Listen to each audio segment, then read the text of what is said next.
Jared, thank you. Breaking news before you go. A person is in the hospital after an overnight cutting. It happened in the area near 22nd in Chicago just before 2:30 this morning. Douglas County officials telling us the victim's injuries are considered serious. Also breaking this morning, one person is dead after an overnight crash.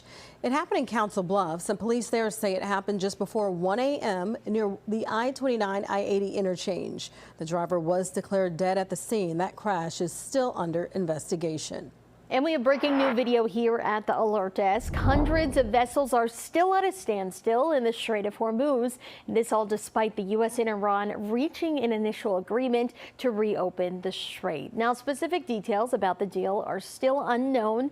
It could potentially allow that desperately needed oil and natural gas to reach the global market. Iran signaled that the details of the deal would not go into effect until the official signing, and that is expected to take place on Friday in Switzerland. Aaron? Maria, thank you. More top stories now. A person was taken to the hospital after a crash in the Old Market. This all happened near 13th and Leavenworth. 3 cars were involved. Investigators say that one person's injuries might be life-threatening. No word about the cause of the crash or if anybody has been arrested in connection to it.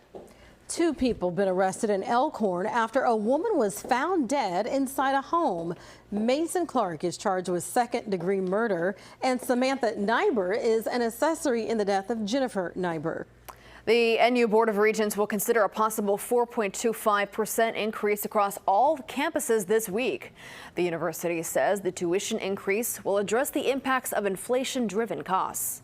Omaha Navy Week is this week. The Navy will bring in more than 90 sailors to the Metro for a week-long series of performances, educational events, and service projects. This is all in celebration of the Navy and the nation's 250th anniversary. Today's festivities begin at 11:30 this morning at the Omaha Baseball Village. Omaha city officials say the city bought a 25-acre property in North Downtown worth about $19 million from Union Pacific.